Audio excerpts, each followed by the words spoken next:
Orang yang berdiri itu seperti pahalanya orang mengantar mayat. Yang musuh, yang mikul. Jadi kita ni berdiri, itu pahalanya sama dengan orang mengusung mayat tadi. Orang mengusung mayat itu pahalanya besar, tapi yang mengiringi mayat berdiri, jelas itu juga termasuk pahalanya sama. Begitu Nabi Muhammad SAW menyatakan. Maka dia anjurkan berdiri. Jadi berdiri ini hukumnya sunnah.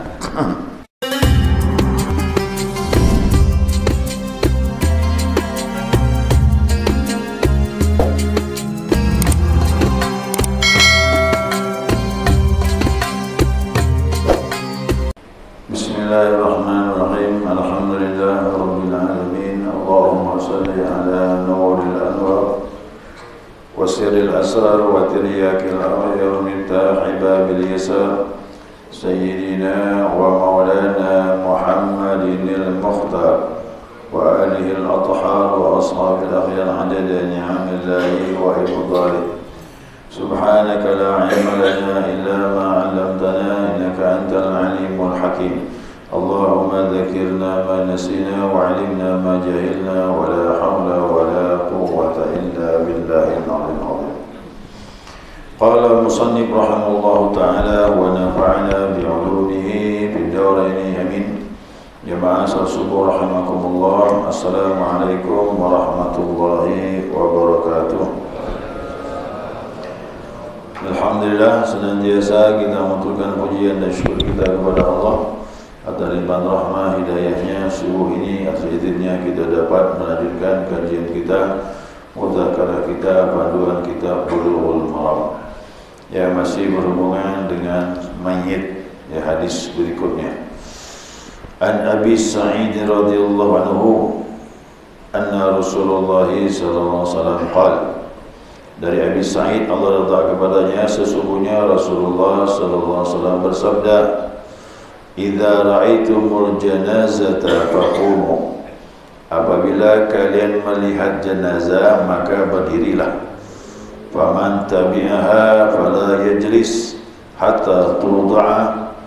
Dan bagi orang yang mengiringinya, yang mengantar mayat, janganlah dia duduk sehingga diletakkan mayat atau sehingga diturunkan mayat. Muttafaqun alaih. Hadis daripada Imam Bukhari dan Muslim. Nah, jadi kalimat di sini disebutkan idza ra'aitumul janazata, apabila kalian melihat jenazah faqumu, berdirilah. Apa maksud berdiri di sini? Tentu ada tujuannya. Ya, yaitu ta'ziman lillahi alladhi yaqbidul nufus, yakni menta'zimkan Allah. Jadi orang berdiri kepada mayat itu hakikatnya menta'zimkan Allah yang telah mengambil nyawanya. Jadi ada orang mayat itu meninggal, kenapa kita menghormatinya? Kita harus menghormati. Yang memisahkan roh dengan jasad itu adalah itu yang kita hormati itu. Kama jaa fi riwayat Imam Ahmad, sebagaimana nanti ada hadis dari Imam Ahmad. Hadis Imam Ahmad menyatakan begitu. Kita berdiri menghormati mayat itu, kata Nabi, kerana menghormati Allah, mentazimkan Allah kerana dia berhak menguasai mayat tersebut dan memisahkan mayat itu roh dengan jasad dia. Ya. Nah, faman tabi'aha, dan siapa yang mengikutinya atau mengiringi jenazah, atau yang masya ma'aha, artinya mengiringi jenazah itu membawa, berjalan bersama mayat ke kuburan. Fala yajlis, jangan dia duduk. Ini yang ingat, yang hantar mayat jangan duduk dulu, hatta tuda'a, sehingga mayat tadi diletakkan. Makna diletak sini, tanzilu ala a'naqi rijal, apabila mayat tadi sudah diturunkan di pundak orang yang mengusung ke tanah, barulah yang lain boleh duduk. Bayangkan nih, ini adab. Ya, adab kita berdiri dengan mayat dan jangan duduk sampai letakkan di tanah. Kalau mayat dihormat begini, apalagi kita ketemu orang alim. Ya kan? Orang alim tu hidup ke mati? Hidup. Begitu dia hidup, kita menghormatinya. Orang yang meninggal pun kita hormati. Ya, orang alim lah. Ini untuk mayat umum nih. Ini mayat umum tanpa terkecuali, ya, dihormati seperti ini. Nah, apalagi itu orang yang mengerti agama, tokoh agama, bagi ulama-ulama karismatik yang punya kebesaran kemuliaannya dikenal, maka terlebih lagi kita berdiri menghormati dia. Nah, dulu di masa Nabi SAW ada pemuka orang Ansar namanya Sa'ad bin Mu'adz. Sa'ad bin Mu'adz itu dia tokoh Ansar. Dia belajar dengan Nabi sebelum dia masuk Islam pun sudah ditokohkan, disegani kerana kebaikannya. Apalagi dia masuk Islam kan. Nah, begitu Sa'ad bin Mu'adz datang, kata Nabi, "Qum li sayyidikum." Berdirilah kalian menghormati pemimpin kalian. Suruh berdiri tu. Mau berdiri. Nah, itu berarti Nabi mengajarkan menghormati orang-orang yang mulia. Ya, bagi yang ditokohkan. Yang ditokohkan. Nah, ini mayat ya disuruh mulia macam ni. Nah, di sini ulama menyatakan, ya, kana al-qiyam li janazatin fi sadr Islam masyru'an. Menghormati, ya, menghormati berdiri kalau ada mayat itu sudah ditentukan awal-awal Islam. Awal-awal Islam Nabi mengajarkan kalau ada mayat, kata Nabi, berdirilah. Nah, sesuai dengan hadis Nabi SAW, ada dalilnya ni, ya, idza ra'aitumul janazah faqumu. Ini tadi, apabila kalian melihat jenazah maka berdirilah. Nah, ini awalnya Nabi ni ngomong begini, awal-awal Islam. Berarti memuliakan mayat, berdiri mayat lewat, itu sudah terjadi di awal Islam. Nah, kenapa? Nah, itu tadi dikatakan mentakzimkan kepada Allah yang telah melepaskan rohnya. Dan juga apa lagi? Walil malaikah wal muwakkilin, malaikat yang diwakilkan yang mencabut nyawanya. Jadi mentakzimkan Allah dan memuliakan malaikat yang melaksanakan tugas. Jadi malaikatnya melaksanakan tugas saja, tapi yang mematikan hakikatnya Allah. Tapi malaikat pun dihormati, yang dihormati. Nah, di sini katakan waqtalaful ulama. Ulama berbeza pendapat fil amri bil qiyam, tentang masalah berdiri terhadap mayat ni. Beda pendapat ulama. Wa minhum, di antara mereka, man hamalahu 'alal ijab. Di antara mereka ada yang berpendapat wajib berdiri kalau ada mayat lewat atau bawa mayat. Ya. Nah, jadi dia bilang wajib hukumnya. Ini berat ni.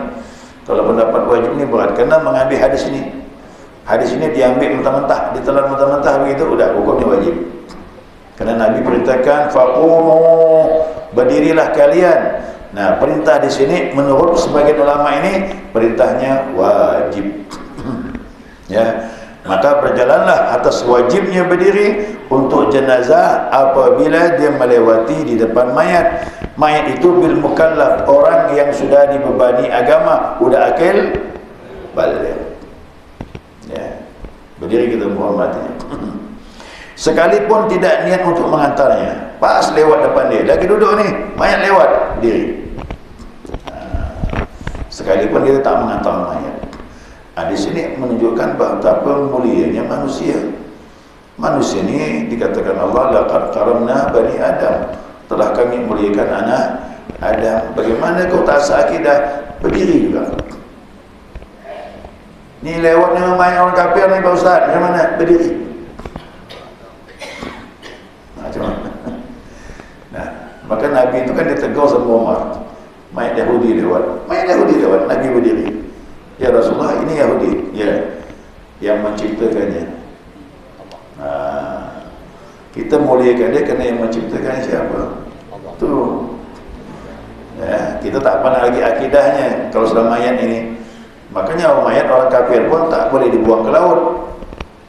Tentang mayat orang kafir adalah buangnya ke laut, tak boleh. Berdosa lagi kita. Dia punya kemuliaan, dia anak Adam. Ya, anak Adam tu dimuliakan. Ada yang menyatakan, Pak Ustaz, bagaimana kau salaman sama orang kafir? Wudu batal tak? Tak batal. Ya, jangan berlebih-lebihan. Ya, wudu tak batal bersalaman dengan orang kafir. Orang ateisme sekalipun, tak punya agama sekalipun, nah wudu tak batal. Ingat, kalau sejenis laki-laki dengan Laki-laki, kalau laki-laki dengan perempuan yang bukan mahram, batal lah tu. Mau beriman, tak beriman, tetap batal. Nah, maksudnya sejenis. Laki-laki salaman laki-laki yang tak seakidah, putus tak batal. Perempuan juga begitu. Salaman dengan orang kafir pun tak batal. Ya, jangan terlalu berlebihan. Lain dengan mazhab Daud Zahiri. Daud Zahiri menganggap batal. Dia bilang apa? Innamal musyrikuna najas. Orang musyrik pun najis gitu. Itu ada ayatnya tu. Innamal musyrikuna najasun. Orang musyrik itu najis. Nah, cuman ini ayat kan diterjemahkan tak begitu. Kata ulama, najis di sini bukan tubuhnya. Najis itu akidahnya, keyakinannya itulah yang najis. Kalau orang yang kafir, yang syirik kepada Allah, akidahnya najis, maka sembelihannya tak boleh dimakan.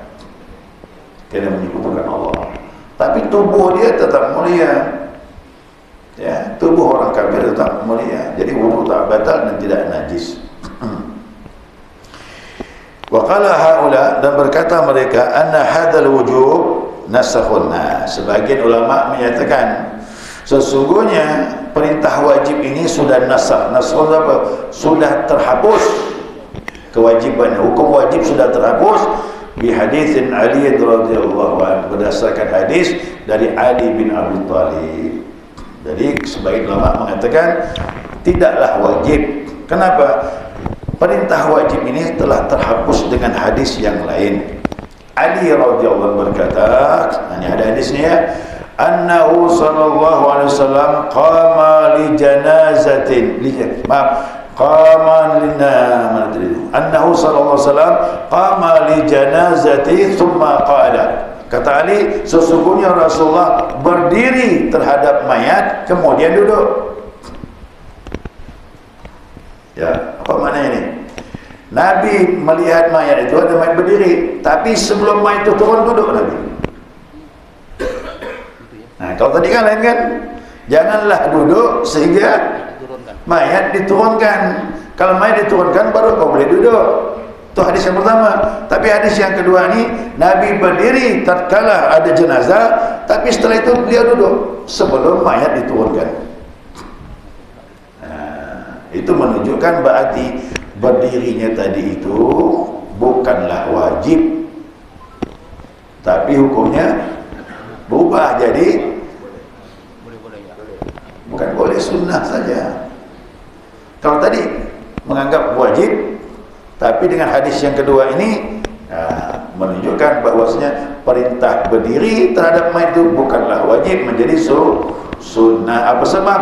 Karena Nabi tak menyelesaikan mayat tersebut sampai diletakkan. Nabi berdiri, kemudian beliau duduk sebelum mayat diletakkan di atas tanah. Jadi perintah berdiri tetap sunnah, bukan wajib. Siapa yang melakukannya diberi pahala, yang tak melakukannya tidak mengapa, tidak berdosa dan tidak diancam. Ya. Nah, jadi hadis ini disebut nasikhun lil amri bil qiyami ijab. Hadis inilah yang merevisi atau menjadikan terhapus perintah berdiri bukanlah dia wajib, hanya sunnah saja. Wa ilaihi dhahaba Syafi'i rahimahullah taala, dan inilah pendapat Imam Syafi'i yang kita ikut di seluruh Indonesia mayoritas. Ini pendapat Imam Syafi'i ini. Jadi Imam Syafi'i berpendapat berdiri menghormati mayat itu hukumnya sunnah, bukan wajib. Imam yang lain banyak yang mengatakan wajib. Siapa yang duduk saja. Ya, duduk saja. Begitu juga nanti ada bab tentang masalah talqin. Sebenarnya waktu talqin itu, yang baca talqin boleh duduk, yang mengantar berdiri. Sebenarnya gitu. Waktu baca talqin tu.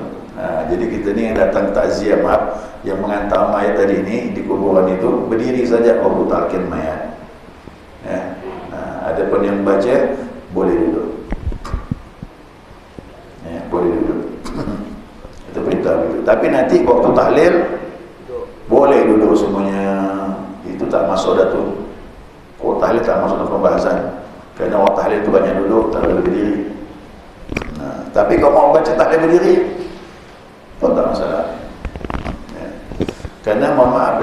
kalau di kuburan ni yang lebih baik kita berdiri, bukannya duduk, kecuali yang baca. Kena duduk ni takut banyak salah. Apalagi duduk pas sekali, pas betul duduk tu, pas kena kuburan. Ya, dia nyongkung di bawahnya pas mayat, di bawah tu mandang, kata dia ngaku. Jadi orang kubur tu mohon maaf, mandang dia, kita datang tu tahu dia gitu, kita buang mayat dan sebagainya. Nah, makanya jangan sampai kita melangkahi kalau dapat, apalagi duduk di antara dua minsan tu. Ya, duduk antara minsan tak boleh. Lebih baik kata Nabi kalau duduk di atas bara api, kata Rasulullah, daripada kau duduk di atas kuburan. Marah kau kubur tu. Makanya lebih baik berdiri yang antara mayat tu. Berdiri lebih sopan daripada duduk. Kecuali ada tempat. Ada tempat memang kita tidak duduk di antara dua minsan. Nah, itu yang lebih baik. Tapi kalau kita ziarah kemarin Wali Songo tu dah tak menentu dah. Kerana orang ramai 1000 lebih gitu tu, 1500. Jadi macam tempat tu lah susah dah. Saya lihat penjamaah banyak kan duduk di atas dua minsan tu. Manusia ada 1000 lebih yang ziarah tu. Tapi selama ikhtiar bisa memilih, hindarilah. Ya, hindari itu lebih baik.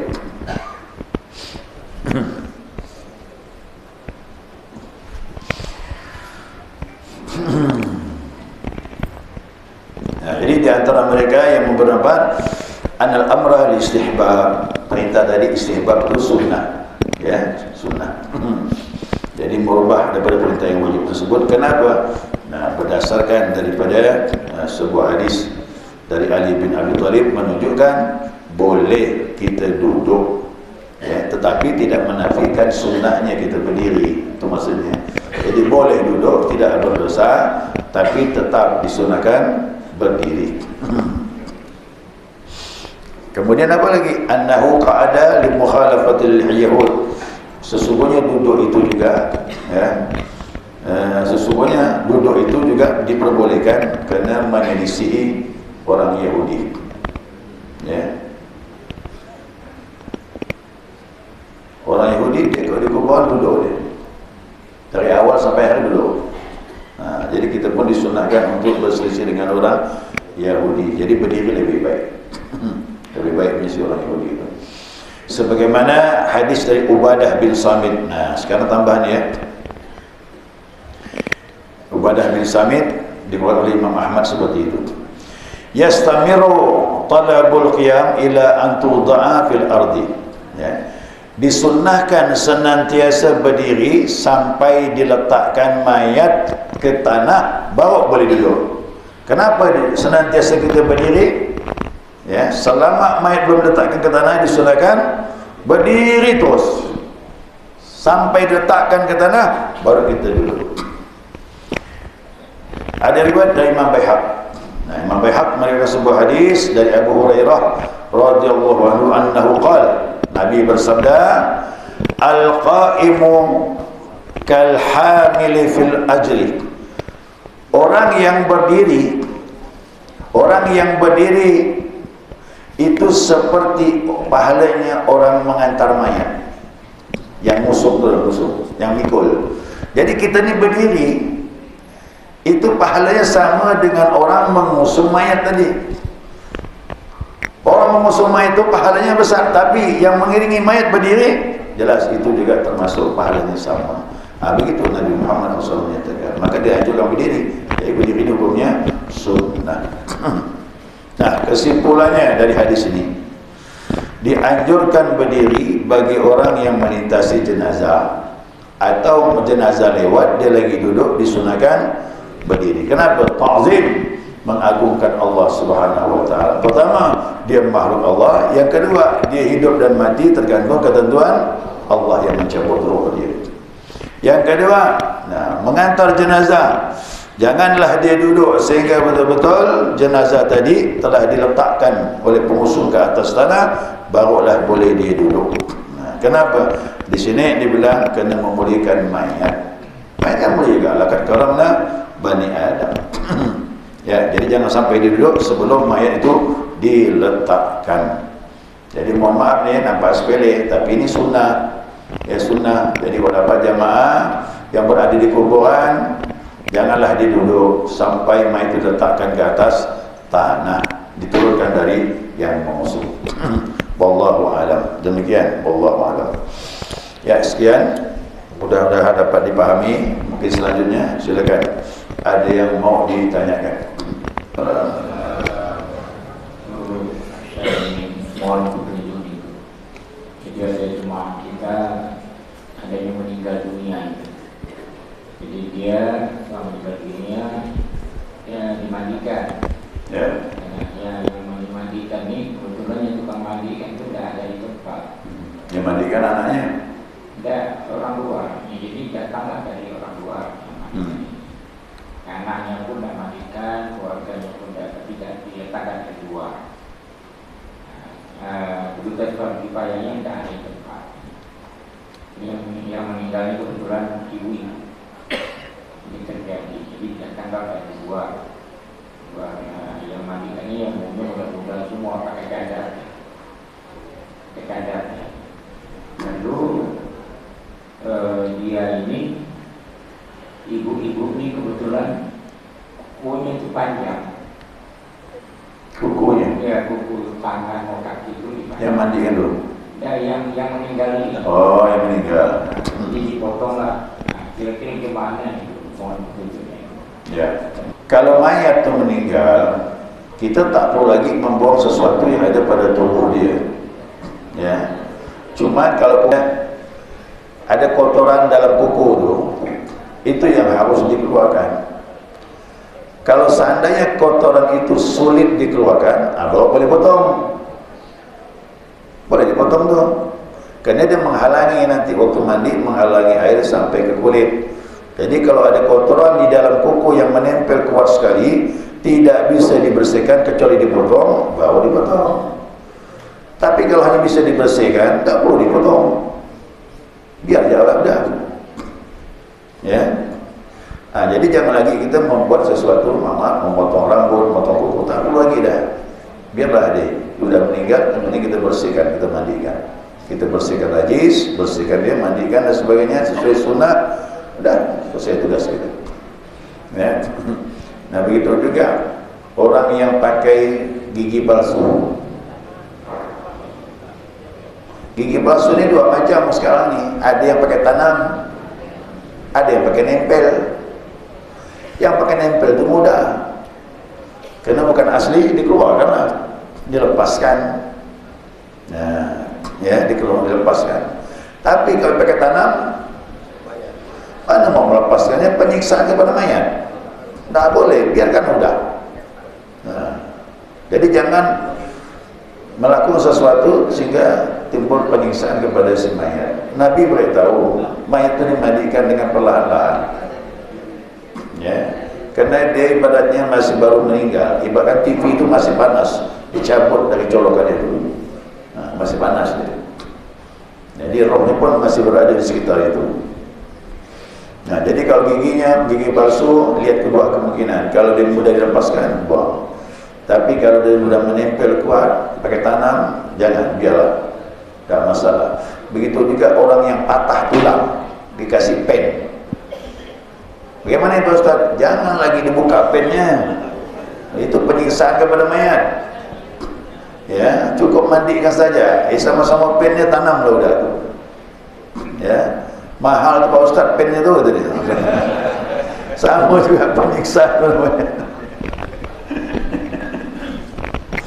Ya, kecuali emas. Kalau emas boleh. Kalau emas itu berharga boleh diambil. Nah, kalau pakai gigi emas, meninggal pakai gigi emas boleh cabut, karena itu hak ahli waris. Hak ahli waris tu boleh. Kalau dia bilang cabut, karena dia tak boleh. Itu mubazir kan, membuang harta itu mubazir. Nah, tapi mungkin kemungkinan keluarganya tak hebat lah tu begitu. Tapi hak dia, karena barang yang berharga boleh diambil dan tak perlu dibawa si mayat, mubazir. Nah, jadi tak perlu dipotong lah, cukup bersihkan ya. Kecuali memang tak bisa dikeluarkan kotoran buah kuku, baru boleh potong. Itu dia. Ya, yang lain. Tahlil di kuburan. Apa hukumnya? Lebih kuat tahlil atau lebih kuat talqin? Atau dua-duanya? Ya. Ini sunnah, tidak diwajib. Dalam mazhab Syafi'i, talqin itu sunnah. Ya, sunnah mengingatkan. Jadi orang itu dapat pelajaran walaupun dalam kubur masih dapat pelajaran dan dia mendengar, hai bulan bin bulan, ingat kau datang dua malaikat datang kepadamu, jangan takut, jangan getar. Dia bertanya kepadamu, siapa Tuhanmu? Katakan Allah. Siapa nabimu? Dan seterusnya. Itu mengajarkan, mendengarkan dia, mendengar. Jadi sebelum mereka datang itu kita ajarkan dulu dia keimanan dia, mengingatkan dia untuk siap menjawab, dapat manfaat. Ya, dapat manfaat. Nah, apalagi dulu saya sampaikan waktu perang Badar, ya, orang kafir Quraisy itu meninggal, tokoh-tokohnya termasuklah Abu Jahal, ya, Amr bin Hisham, kemudian bin Walid bin Mughirah dan sebagainya, Umayyah bin Khalaf, atau tokoh-tokoh kafir Quraisy yang meninggal perang Badar. Kan Nabi ajak ngomong, hai Umayyah bin Khalaf, Amr bin Hisham, Walid bin Mughirah, ingat janji Allah kepada kalian, kalian kekalahan kemenangan kepada kami, janji Allah itu benar. Nabi ngomong sama mayat, kan dia tegur sama Umar, ya Rasulullah, ini dah jadi bangkai, kenapa kau ngomong sama dia? Nabi bilang, pendengaranmu tidak lebih kuat daripada pendengaran dia, kata Rasulullah. Berarti pendengaran dia lebih kuat daripada orang. Itulah dia ada manfaat. Orang kafir jangan mendengar, kita jangan ngomong begitu mayatnya, apalagi orang Islam. Jadi talqin ada dasarnya. Hadisnya memang lemah, tapi ditopang hadis-hadis yang sahih menjadi naik hasan li ghairihi. Kedua jadi naik jadi. Itu gitu hadis itu begitu. Nah, ada pun tahlil. Tahlil ini memberikan pahala. Memberikan pahala bacaan kepada si mayat. Di kubur sampai, di rumah pun sampai. Jadi masalah tahlil ini kapan saja, di mana saja sampai menurut akidah Ahlussunnah wal Jamaah. Kalau di kuburan disuruh memilih, waktunya sudah sempit, orang bergegas akan beranjak, suruh milih salah satu, ya talqin lah. Karena talqin hanya di kuburan, tak bisa talqin di rumah. Nah, tapi kalau dia baca tahlil, bebas, di kuburan sampai, di rumah pun sampai. Dia simpannya omong. Tapi kalau talqin hanya di atas kuburan. Begitu selesai mengantar jenazah, tak mungkin lagi kita mentalqin di rumah. Tak sampai dah. Jadi talqin itu pas di atas kuburan. Nah, dan dua-duanya kau dapat dilakukan kalau mampu. Nah, dia lihatlah keadaan. Kadang-kadang mayat itu dibawa jam 9 pagi. Ditanam, selesai jam 10. Jam 10 boleh baca tu bang. Matahari terik di atas. Wah, macam mana ni? Yang baca talqin boleh ngiringi tahlil, tapi jangan panjang-panjang tahlilnya. Ya, kasihan jamaah berjemur. Ya, kalau saya sih talqin saya baca, tahlil singkat boleh keluar. Mau panjang nanti di rumah banyak-banyak. Ya, boleh Allahnya 100 kali boleh. 165 pun boleh. Nah, kalau di kuburan tu cukuplah ada 5 boleh 30. Ringkas sajalah. Ya, kenapa? Mengingat tempat panas dan sebagainya. Kalau sore tak masalah, atau pagi sekali tak masalah. Kalau jam 10, jam 11 tu lumayan tu. Ya, itu mengingat. Nah, jadi kalau saya mimpin gitu, Pak Ustaz, singkat betul. Ya, panas ni nak jam 11. Awak tak mampu berjemur. Ya, jadi pandai-pandai kita menimbang untuk tahlil. Tapi talqin itu singkat, tak panjang dia. Ya, talqin itu singkat. Itu ada dasar dari hadis Nabi SAW. Ini ada kasus. Nah, Kira berapa puluh tahun lalu. Itu 3 beradik laki-laki, anak yang bungsu mau talqin. Habis ditanam, mayat-mayatnya pulang kami semua. Tapi anak yang terakhir ni, gimana kalau kita balik lagi mentalqin? Jadi anak yang dua, satu yang dua tadi yang terakhir balik, anak yang bungsu itu mentalqin sama-sama kami. Salah tak itu? Tak salah. Jadi ada dua bersaudara. Tiga saudara. Satu setuju dengan talqin. Yang kedua ni tak setuju dengan talqin. Nah, yang tidak mau talqin, anak tersebut baliklah udah. Apa kau buat situ? Kau tak ikut talqin. Tapi orang yang ikut talqin dan yang menalkinkan menganggap sunnah, jangan disalahkan. Dia bilang ini sih, itu kan sudah diperiksa oleh malaikat. Pak, itu pendapat kau. Apa kau talqin? Ya kan? Kau jangan ngomong begini. Kalau pakai pendapat orang semuanya rusak hukum. Hukum ni jadi rusak. Kau ambil pendapat orang awam semua. Kita gini ikut ulama. Al ulama warathatul anbiya. Terus saya bilang, saya ikut ulama bukan ikut kau, gitu bilang dia. Kau ikut orang, semua punya pendapat. Semua punya pendapat. Saya gitu. Kalau ada orang berbeda dengan saya, silakan kau punya pendapat. Tapi ingat, saya punya pendapat punya dasar. Jadi selesai masalahnya. Tidak kita ngotot. Ini tidak. Begitu orang tak paham sama kita, orang tu salah langsung. Nah, ini yang payah ni. Kita benar, orang lain salah. Ini yang buat bentrok, itulah dia. Kau saya tidak. Sudah kita paham agama ni, dia tak mengamalkan, silakan. Dia punya dasar. Saya mengamalkan, saya pun punya dasar.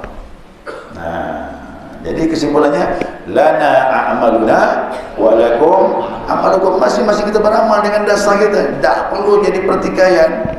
Si anak yang tak mau ikut talqin, udah begitu selesai nana, pulanglah ke rumah, selesai urusannya. Saudara yang ikut talqin tadi, dia duduk bersama dengan yang lain, pun selesai urusannya. Nanti kalau kau meninggal, aku talqin, tanya sampai kena. Bilang nanti baik tahu saya, ya kan? Baik tahu saya nanti sampai kena. Gila tu, hari kiamat lah. Ya gitu Pak urusannya. Jadi kalau kita sampai Nabi ngomong sama orang kafir pun itu didengar sama orang kafir, masa orang Islam tak sampai? Satu lagi ini yang lebih dahsyatnya lagi, jangankan talqin kita, doa-doa kita. Nabi lihat mayat itu sedang diazab. Nabi lagi naik unta liar, Nabi pun turun. Nabi heran, kenapa ni unta dah tak tahan, tidak tahan lagi. Nabi pun tidak lagi bisa duduk nyenyak, duduk enak di atas unta. Turun Nabi, periksa di sekitar, ternyata ada dua kubur sedang diazab. Langkah Nabi apa? Ambil pelepah kurma, Nabi potong jadi dua, tancapkan dua kuburan. Selama belum kering ini pelepah kurma, akan beri syafaat kepada si mayat. Bingung kita kan, masa pelepah kurma bisa beri syafaat? Nah, ulama tu paham, kita tak paham. Tanya ulama, apa kata ulama? Bilang itu pelepah kurma itu ada tasbihnya. Tasbihnya itulah memberi manfaat kepada si mayat. Kan semua yang alam bertasbih ni. Yusabbihu lahu ma fis samawati wa ma fil ardh. Bertasbih kepada Allah langit dan bumi. Pelepah kurma tu di bumi bertasbih dia. Batu tu bertasbih. Ada manfaat untuk si mayat. Kalau tasbih pelepah bermanfaat bagi mayat, apalagi tasbih manusia di kuburan. Subhanallah wa bihamdihi subhanallahil azim. Sampailah. Nah, jadi tahlil sampai, talqin sampai. Yang tak mau pakai tak masalah. Tapi jangan nyalakan orang yang pakai. Kena punya dasar kuat. Ya, punya dasar kuat itu. Ya. Jadi sebenarnya agama itu kita bisa nerima perbedaan, itu enak. Lebih nyamannya begitu, bisa nerima perbedaan. Aman lah dia. Ya, selesai sudah. Subhanakallahumma wa bihamdika asyhadu an la ilaha illa anta astaghfiruka wa atubu ilaik. Allahumma shalli ala Muhammad